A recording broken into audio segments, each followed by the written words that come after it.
یہ رٹ لینی ہے. اور دعا کی جو ہے نا سب سے، اب آپ کہہ رہے ہیں میں پوائنٹ نمبر 6 سے سٹارٹ کر رہی ہوں اس لیے کیونکہ ہم نے اینڈ اس آیت پہ کیا ہے. آپ دیکھیں دعا جو ہے نا، میں ایک بات سن رہی تھی کہ دعا کا ہمارے نیک یا برا ہونے سے کوئی تعلق نہیں ہے.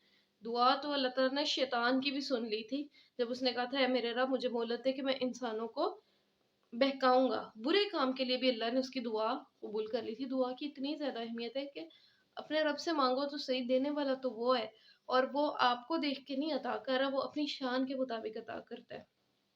اور جو ہے نا جیسے حضرت نوح علیہ السلام نے بھی تو اپنے بیٹے کے لیے دعا کی تھی تو اللہ تعالیٰ نے نہیں قبول کی.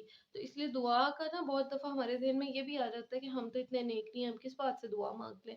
اللہ تعالیٰ نے کوئی شرط نہیں رکھی دعا کے لیے. دعا جو ہے وہ لازمی مانگنی چاہیے بغیر یہ سوچے کہ اللہ تعالیٰ پتہ نہیں قبول کریں یا نہ کریں. اچھا جی، بنیادی عقائد میں جو بات تھی نا کہ ایک تو ہر چیز اللہ کی ہے اور اللہ تعالیٰ ہم میں سے ہر ایک کے دلوں کا بھی حال جانتے ہیں. اس کے علاوہ یہ بات تھی جو ہے نا ایمان جسے آپ کہہ لیں کہ ایمان مفصل کہہ لیں کہ ہم ایمان اللہ پر بھی رکھتے ہیں، اس کے رسولوں پہ بھی رکھتے ہیں، اس کے فرشتوں پر بھی رکھتے ہیں اور کتابوں پہ. یہ یہودی تھے جنہوں نے کہا تھا کہ ہم جبرائیل کو نہیں مانتے کیونکہ وہ وہی جو ہے وہ اللہ کے رسول کے پاس لے آئے. ہم لوگ فرشتوں پر بھی ایمان رکھتے ہیں، ہم اس چیز پر بھی ایمان ہے کہ جو ہے ہمارے کندھوں پر کرامن کاتبین بیٹھے ہیں جو ہماری ایک ایک بات نوٹ کر رہے ہیں. پھر ہم اس بات پہ بھی یقین رکھتے ہیں کہ جو ہے جب انسان کو قبر میں دفنایا جائے گا تو اس کے پاس منکر نکیر وہ فرشتے آئیں گے جو اس کا حساب کتاب لیں گے، اس سے پوچھیں گے ہر چیز کے بارے میں. پھر جہنم اور جنت کے دروازوں پر بھی فرشتے تعینات ہیں اور پوری کائنات کا نظام جو چل رہا ہے اللہ تعالیٰ وہ فرشتوں کی مدد سے چلا رہے ہیں. فرشتوں کو اللہ تعالیٰ نے مختلف کام سونپے ہوئے ہیں. اور پھر یہ کہ فرشتے جو تھے اللہ تعالیٰ نے جب انہیں کہا تھا آدم کو سجدہ کرو تو انہوں نے سجدہ کیا تھا، لیکن شیطان جو تھا وہ اکڑ گیا تھا. پھر ہے اللہ تعالیٰ کی کتابوں پر ایمان. کتابیں کون سی؟ جو پہلے کے انبیاء پر نازل ہوئی تھیں. اس میں 4 مشہور کتابیں تو ہمیں پتہ ہے نا، توریت، انجیل، زبور اور جو ہے قرآن آخری کتاب ہے. اس کے علاوہ جو ہے نا کچھ اور کتابیں نازل ہوئیں. یہ ہمیں پتہ چلتا ہے جو سبح اسم ربک الاعلی والی صورت ہے کہ اس میں آخر میں ہے نا ہر جمعے کو وہ مسجدوں میں کیونکہ پڑھی جاتی ہے اس لیے آپ سب کو وہ یاد ہونی چاہیے. جمعے کو جب اس کی تلاوت کرتے ہیں اس کے اینڈ پہ ہے صحف ابراہیم و موسیٰ. تو حضرت ابراہیم اور حضرت موسیٰ کے جو کچھ صحائف تھے، حضرت موسیٰ کو تو ہمیں پتہ ہے توریت لکھی ہوئی ملتی ہے، تو اس کے علاوہ حضرت ابراہیم کی بھی کچھ کتابیں تھیں، کچھ صحف تھے. تو ہم ایمان لاتے ہیں کہ اللہ تعالیٰ نے وہ نازل کی کیونکہ اللہ تعالیٰ نے کہا ہے. ہاں جہاں پہ فرق آتا ہے وہ یہ کہ ہم یہ نہیں کہہ سکتے کہ اب یہ کتابیں مکمل طور پہ اوتھینٹک ہیں کہ نہیں، کیونکہ اس میں بہت زیادہ تحریفات ہو چکی ہیں. نہ تو ہم ان کو کلی طور پہ انکار کرتے ہیں، نہ ہی ہم ان کو بالکل یعنی درست کہیں گے کیونکہ تحریفات ہو چکی ہیں. تو ہو سکتا ہے کہ کچھ اس میں جو آیات ہے، کچھ ورسز ہیں وہ بالکل صحیح ہوں اور کچھ ایسی بھی ہو سکتی ہیں جو بالکل انسانوں نے اندر ایڈ کر لی ہوں. لیکن ہم اس بات پہ ایمان رکھتے ہیں کہ اللہ تعالیٰ نے ان قوموں کے اوپر نبی بھی بھیجے اور کتابیں بھی بھیجی. اور اس کے علاوہ ہم رسولوں میں فرق نہیں کرتے، ہم تمام رسولوں پہ ایمان لاتے ہیں جو حضرت آدم سے لے کے نبی صلی اللہ علیہ وسلم تک آئے، جن کا ذکر قرآن میں ہے، جن کے نام ہمیں پتہ ہے اور جن کے نام ہمیں نہیں پتہ، جن کا اللہ نے ذکر کیا کہ بہت ساروں کو تم نہیں جانتے. تو لیکن ہم ایمان رکھتے ہیں کہ وہ رسول آئے اور وہ انتہائی قابل احترام ہستیاں تھیں کیونکہ وہ اللہ کا پیغام لے کے آئی تھیں. ہم ان میں کوئی فرق نہیں کرتے، ہم کسی نبی کی ڈس رسپیکٹ نہیں کرتے ان لائک دا یہود اور دا نصارہ جیسے وہ کرتے ہیں اپنے نبیوں کی فیور میں ہمارے نبی صلی اللہ علیہ وسلم کے بارے میں برے کوئی بات کہہ دیتے ہیں. ہم ایسے نہیں کر سکتے کیونکہ تمام انبیاء ہی ہمارے اللہ تعالیٰ کے بھیجے ہوئے ہیں اور ہمارے نبی صلی اللہ علیہ وسلم کے دین اور رشتے میں بھائی لگتے ہیں، تو ہم ان کا بھی یکساں احترام کرتے ہیں. اور پھر نبی صلی اللہ علیہ وسلم کی نا ایک حدیث تھی، اس کا مفہوم یہ تھا کہ تم مجھے نا عیسیٰ علیہ السلام کے ساتھ کمپیئر نہ کرو، کبھی کمپیریزن نہ کرو. اور یہ مطلب واقعی بڑی بری بات ہے جو لوگ کمپیئر کرتے ہیں نا کہ بہت زیادہ زمین اور آسمان کے کلابے ملا دیتے ہیں. اللہ کے نبی کی شان ہے، اللہ کے نبی نبیوں کی آخری سیل ہے، ٹھیک ہے، لیکن ہمیں اللہ کے نبی نے خود منع کیا ہے کہ نبیوں کے ساتھ مجھے کمپیئر نہ کرو. تو یہ بری بات ہے کہ اگر آپ کہیں کہ حضرت عیسیٰ تو جی عیسائیوں کے ہیں اور یہ سوچ کے حضرت عیسیٰ ہمارے بھی اتنے ہی ہیں جتنے عیسائیوں کے، بلکہ اس سے کہیں زیادہ ہمارے اپنے ہیں کیونکہ ہمیں ان کا پیغام ٹھیک ٹھیک ہم نے سمجھا ہے. عیسائیوں نے تو ان کے تحریف کر دی، دین کے اندر ہی ان کو خدا بنا لیا. تو ہم نے حضرت عیسیٰ کو بالکل ان کے جو ان کا پیغام تھا حضرت ابراہیم کا، حضرت موسیٰ کا، ہم اس پہ ان کی اب موجودہ ان کے ماننے والوں سے زیادہ ان پہ ایمان رکھتے ہیں، کیونکہ ہم نے ان کے میسج کو صحیح سمجھا، ہم نے قرآن میں جو ان کی باتیں پڑھی، ہم ان کے اوپر منوون ایمان لے کے آ گئے۔ اچھا پھر جو ہے پہلی آیت کا یہ حصہ تھا یحاسبکم بہ اللہ، کہ اللہ تم سے حساب لے گا۔ تو اب یہ جو ہے نا کہ اس میں بھی بہت سارے کانسیپٹ آ سکتے ہیں، غلط فہمی یہ بھی ہوتی ہے کہ ہم کچھ برا سوچتے ہیں، نہیں، اگر ہم کچھ برا سوچتے ہیں لیکن ہم اس پہ ایکٹ اپون نہیں کرتے نا، اللہ تعالیٰ ہم سے حساب نہیں لیتا۔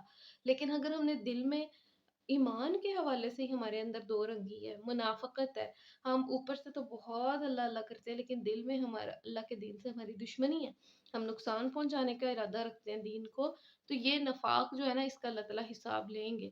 اور پھر ہے مغفرت، اللہ تعالیٰ جس کو چاہے بخش دیں اور جس کو چاہیں عذاب دیں، ظاہر ہے اللہ کے اوپر تو کوئی پوچھ نہیں سکتا نا، تو اس میں وہی چیز آ جاتی ہے کہ اگر آپ انسانوں کے ہاتھ میں یہ چیز دے دیں نا، انسان تو کبھی دوسرے انسان کا ماضی اس کو بھولنے ہی نہیں دیتے۔ کسی سے ماضی میں کوئی غلطی ہو گئی ہو تو ہم ساری زندگی اس کو یاد کراتے ہیں، ہاں ہاں تم تو وہی ہو نا جس نے تب ایسے کیا تھا، اسکول ایج میں تم نے ایسے کیا تھا، کالج لائف میں فلاں بندے نے ایسا کیا، تو یہ تو ہے ہی ایسا۔ لیکن اللہ تعالیٰ کیا ہے، اللہ تعالیٰ اتنے رحیم اور غفور ہے کہ ہر دن ہمیں نیا چانس دیتے ہیں، جس دن انسان نے توبہ کر لی اللہ تعالیٰ اس کی پچھلی ساری سلیٹ صاف کر دیتے ہیں۔ تو اسی طرح جو ہے بہت بڑے گنہگار انسان کو اگر اللہ تعالیٰ موت سے پہلے توبہ کی توفیق دے دیتے ہیں تو اللہ تعالیٰ کی مرضی، پھر اللہ تعالیٰ اس کو بخش دیں گے، کوئی شخص اس پہ کوئی قدغن نہیں لگا سکتا۔ اچھا پھر ہے کہ ایمان کس پر، وہی بات ہم نے کر لی کہ ایمان جو ہے وہ اللہ پر، اس کے رسولوں پر، اس کے فرشتوں پر، اس کی کتابوں پر۔ اچھا پھر یہاں پہ لہا ما کسبت وعلیہا مکتسبت، کہ انسان کے لیے نا وہی کچھ ہے جو وہ کمائی کرتا ہے، اچھی یا بری، دونوں طرح سے کہہ سکتے ہیں۔ تو نا اور اس کے حوالے سے آج ہی میں سورہ نساء میں بھی آیت پڑھ رہی تھی کہ ان اللہ کان علی کل شیء حسیبا، کہ اللہ تعالیٰ ہر چیز کا حساب لیں گے۔ تو اس میں جو ہے نا کسب میں کیا ہے کہ ہم نے اپنے ہاتھوں سے کیا کمایا، اور کمائی جو ہے کئی طرح کی ہوتی ہے۔ آپ دیکھیں کہ اللہ کے رسول نے بظاہر کیا کچھ کمایا، اپنی دولت کو اکٹھی کی نہیں، لیکن وہ دنیا جہان کی برکتیں، دنیا جہان کا جو ہے نا اللہ کا فضل سمیٹ کے وہ دنیا سے گئے، اور قیامت کے دن اس سے بڑی نعمت اور کیا ہوگی کسی انسان کے لیے کہ وہ نبی صلی اللہ علیہ وسلم کے حوض سے پانی پیے۔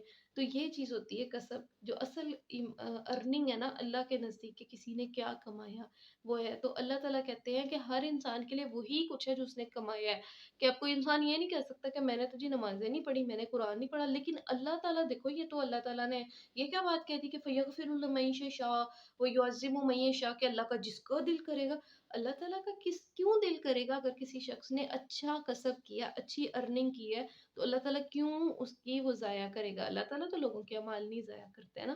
تو یہ لوگ ہی ہیں جب وہ اعمال کرتے نہیں اور اس کے بعد وہ امید رکھتے ہیں کہ اللہ تعالیٰ ان کو ان کے کسب سے بڑھ کے نوازے گا۔ دنیا کے حساب سے بھی آپ دیکھیں نا کہ اگر آپ دنیا میں اچھی کام نہیں کر رہے، ایون اگر آپ اسٹوڈنٹس ہیں، آپ کام نہیں اچھا کرتے، آپ اسٹڈی اچھی نہیں کرتے، کوئی ٹیچر آپ کو نمبر نہیں دیتا، چاہے کتنا ہی مطلب آپ کو وہ کلاس میں کیوں نہ پسند کرتا ہو، ظاہر ہے ایک لمٹ ہوتی ہے آپ کو مارکس دینے کے بھی، کہ آپ نے جو کام کیا نہیں اس کے آپ کے نمبر کیسے ملے۔ اور پھر آپ جب جاب پہ جاتے ہیں، جب جو چیز ہم نے سیکھی نہیں اپنی کبھی اسٹوڈنٹ لائف میں، آپ کیسے اس کو امپلیمنٹ کر سکتے ہو؟ نہیں آتا، پھر آپ سے نہیں ہوتا۔ تو کیا آپ سمجھتے ہیں کہ یہ اللہ کا نظام جو ہے یہ آخرت کے لیے الٹ ہو جائے گا کہ آپ دنیا میں تو آپ نے کوئی کمائی کی نہیں، دنیا امتحان کا ہے نا، تو آپ نے اس امتحان میں اللہ کی مرضی کے مطابق چلے نہیں، جیو جیسے چاہو کے سلوگنز کے پیچھے چلتے رہے، اور اب آخرت میں آ کے آپ کہتے ہیں کہ یہ تو اللہ تعالیٰ نے میرے ساتھ زیادتی کر دی، اللہ نے جس کو چاہا بخش دیا، جس کو چاہا سزا دے دی۔ تو یہ بات نہیں ہے کہ اللہ تعالیٰ کہتے ہیں اپنا آپ کمائی کرو، پھر اس کے بعد اللہ تعالیٰ جس کو چاہے گا بخشے گا، جس کو چاہے گا عذاب دے گا، کیونکہ ہر انسان نے اپنے حساب سے جو کیا ہوگا وہ اس کو ملے گا۔ اور دعا کی اہمیت پہ ہم بات کر ہی چکے ہیں، ٹھیک ہے؟ تو آئی ہوپ کہ آپ کو یہ لیکچر سمجھ آ گیا، اگر نہیں سمجھ آیا دوبارہ پوچھ لیں۔ اور سب سے بڑی بات یہ کہ جو آیات ہے نا، تین تین دفعہ کم سے کم عربی میں اچھے لب و لہجے کے ساتھ اس کو تلاوت کریں، تلاوت کا آپ کو ثواب بھی ملے گا اور آپ کو سمجھ بھی آئے گی، بلکہ آپ اس کو موقع غنیمت جانیں۔ آپ لوگ تفسیر نہیں پڑھتے تو آپ کے کورس میں جو تفسیر ہے ایٹ لیسٹ اس کو تو اچھی طرح سمجھ کے پڑھے نا، کہ آپ کو پتہ چلے کہ اللہ تعالیٰ آپ سے چاہتے ہیں کہ آپ کو میسج کیا دے رہے ہیں اللہ تعالیٰ۔ اور یہ بات کہ اگر سمجھ نہیں آ رہی ہوتی عربی کی تو آپ اتنا آسان ہے یوٹیوب سے نکال لیں اس کے سورہ بقرہ کی آیت نمبر 284 286، اس کی تلاوت سن لیں کہ پروناؤنس کیسے کرنا ہے، تو انشاءاللہ آپ کو پھر ترجمہ بالکل بھی نہیں بھولے گا۔ اور یہ جو سارے پوائنٹس ہیں ان کو ایک دفعہ لکھ لیں، ان کو سمجھ لیں اچھی طرح۔ السلام علیکم ورحمۃ اللہ وبرکاتہ۔